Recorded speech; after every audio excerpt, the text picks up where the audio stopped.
दोस्तों, रामायण में रावण की पत्नी मंदोदरी तो आप सबको याद ही होंगी। जी हाँ, वही मंदोदरी जिसने अपने पति रावण को कई बार अनैतिक कार्यों को करने से रोका था। कहा जाता है कि रावण की पत्नी मंदोदरी एक ज्ञानी स्त्री थी। वह इस युद्ध का परिणाम जानती थी, इसलिए वह हमेशा से ही इस युद्ध के खिलाफ थी। जब रावण द्वारा माता सीता के हरण की बात मंदोदरी को पता चली तो वो उस समय भी रावण को माता सीता को सम्मान पूर्वक भगवान श्री राम को लौटाने की सलाह दे रही थी। लेकिन हठी रावण ने मंदोदरी की बात नहीं सुनी और लंका का विनाश हो गया। राम रावण का युद्ध हुआ जिसमें रावण मारा गया और मंदोदरी चाहकर भी उसे बचा नहीं पाई। लेकिन क्या आप ये जानते हैं कि रावण के मरने के बाद मंदोदरी का क्या हुआ? आखिर कौन थी मंदोदरी? क्या सच में रावण के बाद मंदोदरी ने विभीषण से दूसरी शादी कर ली थी? अगर आप भी इन प्रश्नों का जवाब जानना चाहते हैं तो इस वीडियो के अंत तक जरूर बने रहिएगा।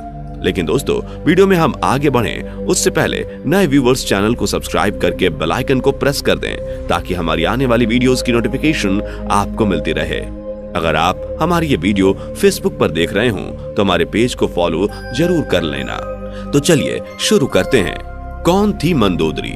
हिंदू पुराणों में उल्लेखित एक कथा के मुताबिक मधुरा नाम की एक अप्सरा हुआ करती थी जो भगवान शिव से काफी ज्यादा प्रभावित थी। इसलिए एक बार वह उनसे मिलने कैलाश पर्वत पर पहुंच गई। उस वक्त कैलाश पर्वत पर भगवान शिव अकेले थे। माता पार्वती कहीं गई हुई थी। कथा के मुताबिक भगवान शिव को कैलाश पर्वत पर अकेला पाकर अप्सरा मधुरा उन्हें लुभाने की कोशिश करने लगी। कुछ देर बाद जब देवी पार्वती कैलाश पर्वत पर आईं तो उन्होंने मधुरा के शरीर पर भगवान शिव का भस्म लगा हुआ पाया, जिसे देखकर माता पार्वती क्रोधित हो गईं और क्रोध में आकर उन्होंने मधुरा को श्राप दे दिया कि तुम अगले 12 वर्ष तक मेढकी के रूप में जीवन व्यतीत करोगी। माता पार्वती का श्राप और क्रोध देखकर मधुरा डर गई और हाथ जोड़कर उनसे माफी मांगने लगी। जिसके बाद माता पार्वती ने उसे कहा कि सही समय आने पर तुम श्राप मुक्त हो जाओगी। और जैसा कि माता पार्वती ने श्राप दिया था, अप्सरा मधुरा तुरंत ही मेढकी बन गई। जिसके बाद वह धरती लोक पर विचरण करने लगी। मेढक रूपी मधुरा पृथ्वी लोक पर किसी तरह अपने दिन गुजार रही थी। लेकिन तभी एक दिन अचानक एक भयंकर सर्प मेढकी मधुरा को खाने के लिए उसके पीछे पड़ गया। मेढकी मधुरा अपनी जान बचाने के लिए भागने लगी और भागते भागते वह सप्त ऋषियों के आश्रम में पहुंच गई, जहां उन्होंने खीर बनाने के लिए खीर का बहुत बड़ा बर्तन लकड़ी के चूल्हे पर चढ़ाया हुआ था। जब सांप ने मेढकी मधुरा को दौड़ाया तो वह उछलकर उसी खीर के बर्तन पर बैठ गई। जब सांप उसके पीछे आया तो वह उससे बचने के लिए बर्तन के एक छोर से दूसरे छोर पर उछल गई। सांप भी उसके पीछे मेढकी को पकड़ने के लिए उस बर्तन पर चढ़ गया और दूसरे छोर पर जाने की कोशिश करने लगा। लेकिन दुर्भाग्य से वह फिसलकर खीर के बर्तन में गिर गया और खीर गर्म होने के कारण गिरते ही वह मर गया।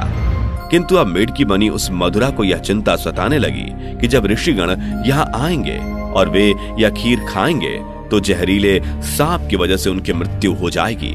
और मधुरा यह हरगिज नहीं चाहती थी उसकी वजह से सप्त ऋषियों की जान जाए। इसलिए वह वहीं बैठकर ऋषियों का इंतजार करने लगी। जैसे ही ऋषि वहां आए वह उनके सामने ही तुरंत खीर के बर्तन में कूद गई। ऋषियों ने मेढकी को बर्तन में कूदते हुए देख लिया, इसलिए उन्होंने सोचा कि अब तो यह खीर खाने योग्य नहीं है और उन्होंने खीर को वहीं फैला दिया।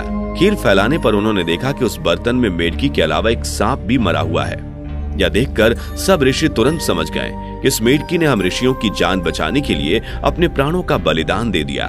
मेढकी के इस नेकदिली को देखकर सभी ऋषियों ने अपनी शक्ति से उस मेढकी को जीवित कर दिया और उसे कन्या का स्वरूप दे दिया, जिससे अब मधुरा मेढकी से एक सुंदर कन्या बन गई। किंतु लोक समाज के डर से ऋषियों ने इस कन्या को अपने साथ नहीं रखा। उन्होंने महर्षि कश्यप के पुत्र मायासुर को बुलाकर उस कन्या को उन्हें सौंप दिया। मायासुर और उसकी पत्नी हेमा ने उस कन्या को पुत्री के रूप में गोद ले लिया। उन्होंने ही मधुरा का नाम बदलकर मंदोदरी रख दिया। अगर हम बात मंदोदरी के पिता मायासुर की करें तो उसे राक्षसों का विश्वकर्मा कहा जाता था। उसे ब्रह्मा जी से एक विशेष वरदान प्राप्त था, जिसके मुताबिक वह कहीं भी सुंदर भवन व नगर का निर्माण कर सकता था। मायासुर ने ब्रह्मा से प्राप्त वरदान के प्रभाव से ही अपनी पत्नी हेमा के लिए मंडोर जैसे खूबसूरत नगर का निर्माण किया था, जो कि वर्तमान में जोधपुर का मंडोर है। मंदोदरी और रावण का विवाह कैसे हुआ? कथा के अनुसार एक बार रावण मायासुर से मिलने के लिए मंडोर पहुंचा था। उसी समय उसकी नजर मंदोदरी पर पड़ी थी। रावण मंदोदरी को देखते ही उसकी सुंदरता पर मोहित हो गया, इसलिए उसने असुर राज मायासुर के सामने मंदोदरी के साथ विवाह का प्रस्ताव रख दिया।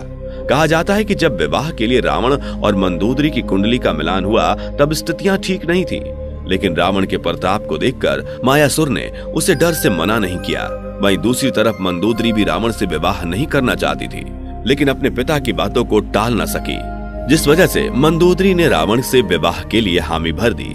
कहा जाता है कि राजस्थान के जोधपुर के मंडोर में मंदोदरी और रावण का विवाह हुआ था। राजस्थान के जोधपुर के मंडोर रेलवे स्टेशन के पास एक जगह है जिसके बारे में ऐसी मान्यता है कि यहीं पर रावण ने मंदोदरी के संग 7 फेरे लिए थे। कुछ मान्यताओं के मुताबिक भगवान शिव के वरदान के कारण मंदोदरी का विवाह रावण से हुआ था। मंदोदरी ने श्री बिल्लेश्वर नाथ मंदिर में भगवान शिव की आराधना की थी। यह मंदिर मेरठ के सदर इलाके में है। कहा जाता है कि मंदोदरी ने भगवान शंकर से यह वरदान मांगा था कि उसका पति इस धरती का सबसे विद्वान और शक्तिशाली हो। उस समय रावण ही एकमात्र ऐसा पुरुष था जो धरती का सबसे विद्वान और शक्तिशाली था। कहते हैं रावण मंदोदरी की सुंदरता पर इस कदर मोहित हुआ कि उसकी कई रानियां होते हुए भी उसने मंदोदरी को यह वचन दिया कि केवल मंदोदरी ही उनकी प्रमुख रानी और लंका की महारानी होगी। कथाओं में मंदोदरी को एक पतिव्रता नारी के रूप में वर्णित किया गया है। वह मंदोदरी ही थी जिसने अपने पति रावण के मनोरंजन के लिए शतरंज के खेल का प्रारंभ किया था। रावण से विवाह के बाद मंदोदरी को रावण से मेघनाथ और अक्षय कुमार नामक 2 पुत्र भी हुए थे। जनश्रुतियों के मुताबिक श्री राम द्वारा रावण के वध के पीछे मंदोदरी का भी हाथ था। कहा जाता है कि रावण की मृत्यु एक दिव्य बाण से हो सकती थी और उस दिव्य बाण के बारे में रावण ने सिर्फ मंदोदरी को ही बताया था, लेकिन हनुमान जी ने बहुत ही चालाकी से अपनी बातों में फंसाकर मंदोदरी से इस बाण के बारे में जानकारी हासिल करके उसे चुरा लिया और इस बाण की मदद से प्रभु श्री राम ने रावण का वध कर दिया था। कहते हैं कि मंदोदरी अपने पति द्वारा किए गए बुरे कार्यों से अच्छी तरह परिचित थी। वह हमेशा रावण को यही सलाह देती थी कि बुराई के मार्ग को त्याग कर सत्य की शरण में आ जाए, लेकिन अपनी ताकत पर घमंड करने वाले रावण ने कभी मंदोदरी की बात को गंभीरता से नहीं लिया और उसका परिणाम तो आप सभी जानते ही हैं। क्यों किया मंदोदरी ने विभीषण से विवाह? जब रावण ने सीता का हरण किया था उस वक्त मंदोदरी ने इसका विरोध किया। उसने रावण को मां सीता को पुनः राम को सौंपने को कहा था, लेकिन रावण ने मंदोदरी की बात को अनसुना कर दिया। प्रचलित कथाओं के मुताबिक राम रावण के युद्ध में विभीषण और मंदोदरी सहित कुछ गिने चुने लोगों को छोड़कर रावण के पूरे कुल का नाश हो गया था।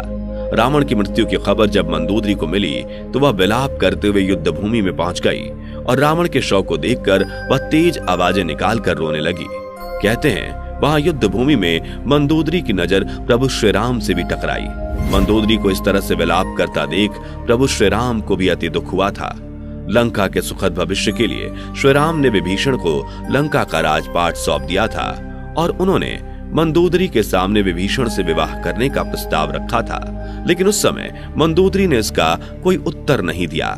जिसके बाद प्रभु श्री राम अपनी पत्नी सीता और भाई लक्ष्मण के साथ वापस अयोध्या लौट गए। वहीं दूसरी तरफ मंदोदरी ने रावण के वियोग में खुद को लंका के महल के कमरे में कैद कर लिया। बहुत दिनों तक इस कमरे में कैद रहने के बाद वह बाहर निकली और फिर उसने विभीषण से विवाह कर लिया। लेकिन कुछ विद्वान इस बात को सीधे तौर पर नकारते हैं। उनका मानना है कि यह सिर्फ की विदंतियां हैं, इनका सच्चाई से कोई भी लेना देना नहीं है। दरअसल इन विद्वानों के मुताबिक मंदोदरी एक पतिव्रता नारी थी। वह अपने पति के प्रति पूरी तरह से समर्पित थी। इतनी महान ज्ञानी और पतिव्रता नारी ऐसा निर्णय नहीं ले सकती। ऐसे में रावण की मृत्यु के बाद मंदोदरी का विभीषण से विवाह करना एक किंवदंती के अलावा और कुछ नहीं है। वैसे दोस्तों, आपको क्या लगता है कि क्या मंदोदरी ने विभीषण से दूसरा विवाह किया था? कमेंट में जरूर बताइए। इस वीडियो में फिलहाल इतना ही। उम्मीद है आपको आज की ये वीडियो पसंद आई होगी। अगर हाँ तो इस वीडियो को लाइक करें और इस तरह के और भी अमेजिंग एंड इंटरेस्टिंग वीडियोस को देखते रहने के लिए चैनल को जरूर सब्सक्राइब कर लें। Thanks for watching.